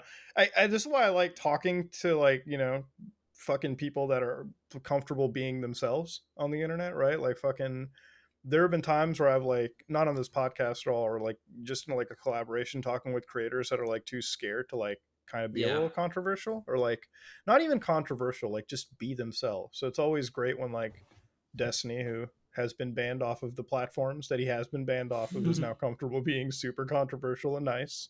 And Okay, hold on. I've always been controversial. That didn't change. Okay, but have the reason you why I been got controversial, or have you been more common sense though? Because every time I watch anything you get canceled on, I'm like, it's common sense. It's like fucking Yeah, I mean, I say things in kind of an edgy way sometimes. The problem is I'm a product of the older internet. Okay, shit used to be crazy. Yeah. Okay, like people only be like, Des, you remember this video? And I'll click it. It'll be like a video from like 2013. I was like, bro, I don't know what the fuck I'm about to say in this shit. I can't watch this on stream. I don't remember what's going on. Like the internet has changed a lot in the past like 10, 15 years. So I'm trying to like kind of catch up and like socially, like my values and everything. I'm a very far left leaning person, farther left than 95% of the United States and Europeans on like social values and stuff. But my delivery is still like reminiscent of the old days of battle.net. So yeah, I just have to be mindful of that sometimes. Yeah. You're so prone. How many? Okay, fine. Before we actually really end it off, how many times have you like been so prone in the middle of a debate when you're debating against an actual like R word to not actually utter the R word at them? I hate to say it, but I brought back a little bit. I need to stop using that word because you shouldn't. The problem is that like it's like I cut out like so many other words from my. Gamers. I've cut out so many other words from my vocabulary, but I don't know if there's like a substitute for that word. Yeah, You can only tell somebody dumb fuck so many times. Dude. You got to use neurodivergent. Yeah, but neurodivergent sounds so medical. And bro, I'm probably neurodivergent, so like I don't want to be calling a dude neurodivergent. Like I'm like dragging his boat down there. Okay? Destiny, we're all kind of like a little. So like we're all a little neurodivergent. Yeah, but if I'm calling somebody. It's not because they're a little. It's because they're mega. Okay, so it's a difference in scale there. We'll just say like Neurodivergent Plus or something. Like we can add extra to it. Jesus, yeah, maybe. Who knows? Maybe. I'll think about it. You gotta find like, listen, you're good at dodging the fucking demonetization, like YouTube, like Neo and shit. So Mhm. you gotta if YouTube doesn't want you to say the R word, okay? Like Tara, our editor, is gonna have to cut out a few usages of it towards the end of the episode. Oh, it's not even for YouTube algorithms. It's just personally. Like I try to not like my goal usually if I'm insulting somebody, I don't want to cast a wide net. Like I don't want fans listening to me. Like and like if I call someone like a fat fuck or whatever, like I probably have a lot of fans that are overweight. It's like I don't want people to feel like shit because I'm insulting a trait that's I don't need to go after this particular thing. That's typically how I try to think about it, But But God, yeah. you just wish you could call that guy a fat fuck in the middle of a debate. Though. Yeah, no, there are times where have you guys seen like Rurouni Kenshin or whatever? I've seen some of it. You know how he's got like, because everything we say today has to be like the reverse blade sword. It's like there's times where I just want to go back. Let's go back to the era where we just fucking went off. Like turn off the recorders, turn off everything, and let's bring back some like 2010 lingo and let's get real disgusting with it. But I mean, like as much as you want to, like that would end my career in one Random thing. funny trivia fact for the end of the episode. Did you know that the Rurouni Kenshin author got imprisoned? Was a Super Smash Brothers player, or what were you saying? He was caught with a ton of like child, like Okay, yeah, he's a Super Smash Brothers. So yeah, pretty much, yeah. Yeah. Wait, no, you got to be specific. You gotta go. He's a melee player. He doesn't play that new Ultimate shit. He's a melee player. He's the OG. Is it only melee players that do that stuff? I think it was the melee players. I think that's the one brand that was caught the hardest. Damn. Yeah. Can I give a big shout out to the one? Was it? Do you know the player Snoopy or whatever? No. Is that? No. There was a girl. Fuck, I should remember her name. There was. I'm very, very, very charitable on the internet. I try to give everybody the benefit of the doubt. And there was some girl that got caught, like, I think she was having sex with like a 14-year-old guy or whatever. And I was like, okay, like, man, that's pretty bad. But like, maybe, like, geez, yeah, you definitely shouldn't do that. But dude, when you looked up the pictures of this guy, I know what you're talking about. He looks tiny. Yeah. He's like this. He looks like he's 10 years old. And I'm like, bro, you're not just fucking a young dude. You are actually a card carrying. What the fuck? You saw pictures of them like holding hands, card carrying conventions. Like that's pretty sweet. There are two types of people. Like there are people that fuck 14-year-olds that look like they could be 18-year-olds, and then there are people that fuck 14-years that look like they could be 9 years old. It was like, oh man, both are wrong, but the second one is really wrong. I just figured out exactly. Like it all came back to me when we looked. Yeah, I saw the images of that kid. Yeah, I saw that picture too. That was really creepy. Oof. I'm not on the internet much. Yeah, it sounds like you're not missing much. Hey, man, you're not. I feel like these types of conversations probably reinforce. Like, for real. But just from what I've learned about Smash people being quote unquote card carrying.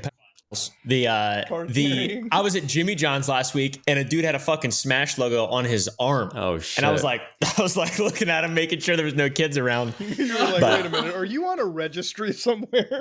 he honestly did look like he could be, like, truly to a T, but I was trying not to be mean in my head, and I was just trying to stay mindful and be kind and courteous as a human being. I'll be real. Then I beat the fuck out of him. When I was at Texas in Whataburger, I pulled up behind like a fucking Audi. Like we were just parking. We were having Whataburger for the first time. Dude's fucking Audi, like right next to the fucking Four Rings, fucking Lolicon. Mm-hmm. I was like, this man Let's is go. fucking. Nice. This man is ready to go. This guy has stamped the diddler patch onto his car. But okay. Yeah. Like I pull up, that's kind of weird. He pulls up in this fucking Audi. It's like this Lolicon shit, and then he gets out, and I'm like, like that perfect definition of like a fucking, like Smash player, like a melee player. That's what got out. So didn't want to cast judgment, but that person definitely has to be somewhere on a registry. Definitely didn't want to cast judgment, but he absolutely was. Here's me casting judgment. Didn't want to cast judgment, but I would shoot him in the face. No, I think therapy is great for one, and then if they commit a crime, we should then consider, therapy. We should consider alternate options after. Options, like castration. I mean, that's a really nice way of doing it, but sure. Anyways, everybody, that is literally a nice way to tie it off. Would you look at that? Wow. Yeah, see, we have good moral values on this podcast, okay, unlike some degenerates on the internet. So I want to thank our best friend Destiny over here showing up. Destiny, if you feel like plugging in some socials, we absolutely. I mean, I'm youtube.com/destiny. I am instagram.com/destiny. And there you go. All right. And any Twitter accounts? I have a friend that posts Oh, okay. called the Omni-Liberal. One word. I love that. I have a friend that thing. Well, ladies and gentlemen, you know, 2 of Destiny's socials and 1 proxy social.